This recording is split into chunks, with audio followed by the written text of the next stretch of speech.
Shalom, selamat siang Mama dan saudara-saudara semua. Terima kasih atas kesempatan diberikan kepada kami.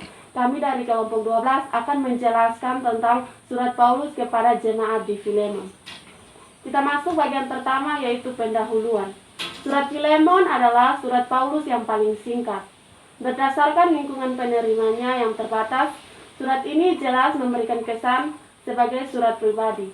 Karena itu, dalam perjanjian baru ditempatkan sesudah surat-surat yang dialamatkan kepada pribadi lain, yakni Timotius dan Titus. Rupanya, Filemon adalah orang yang sangat kaya, sebab orang-orang Kristen secara tetap mengadakan pertemuan-pertemuan di rumahnya. Yang kedua, isi. Dalam isi ada dibagi beberapa poin. Yang pertama, penulis kitab. Surat kepada Filemon adalah salah satu surat yang ditulis sendiri oleh Paulus.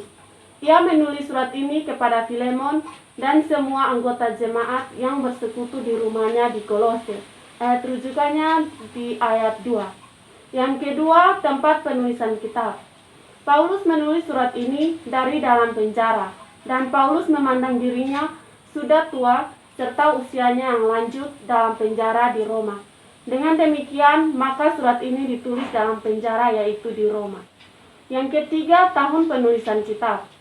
Sehubungan dengan tahun penulisan, surat Filemon ditulis dalam penjara atau tahanan di Roma pada tahun 60 sampai 62 Masehi. Yang keempat, penerima kitab. Dalam salam, pertama-tama disebut Filemon, tetapi bukan dia saja.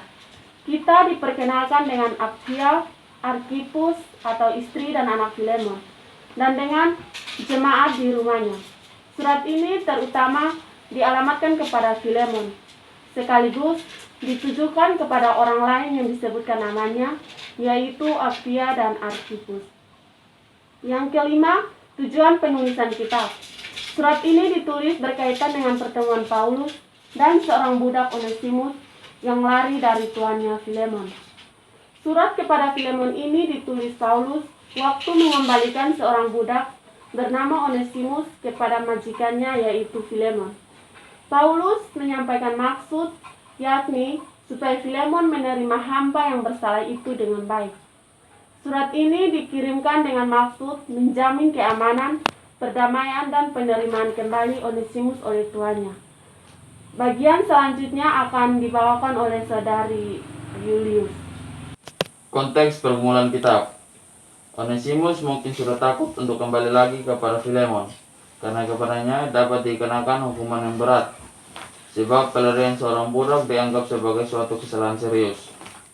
Dalam dunia Romawi pada masa Paulus, seorang budak kadang-kadang melarikan diri dan mereka bergabung dengan penyamun atau perampok sebagai masyarakat yang terpinggirkan, yang tinggal di pinggiran kota-kota besar. Kadang-kadang mereka melarikan diri ke luar negeri untuk menjadi pekerja keras atau mencari perlindungan di kuil-kuil. Onesimus menyadari bahwa ia akan dikenakan hukuman yang berat oleh tuannya. Apalagi bukan saja ia lari, tetapi juga mencari sejumlah barang berharga dari tuannya. Filemon memiliki sejumlah budak, salah satu di antaranya Onesimus, yang telah melarikan diri dari Kolose, mungkin dengan membawa sebagian harta Filemon bersamanya. Ayat 18-19. Struktur atau garis besar isi kitab.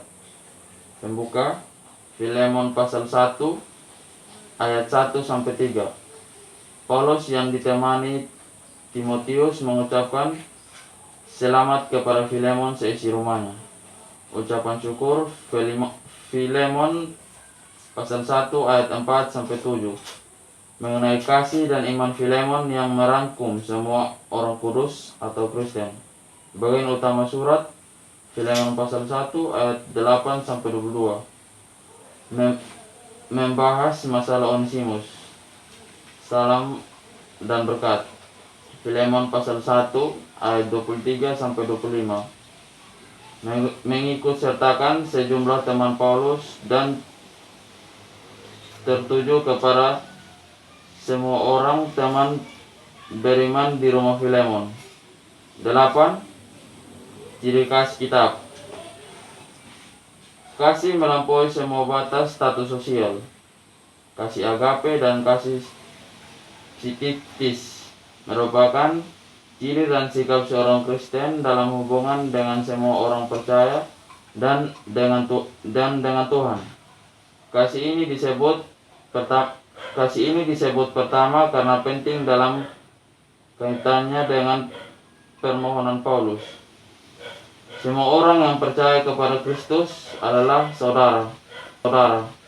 Menurut Paulus, semua orang yang percaya kepada Kristus adalah saudara. Persaudaraan itu terjadi karena kasih dan iman. Paulus mengucap syukur atas kasih dan iman yang Filemon tujukan kepada Yesus dan semua orang kudus.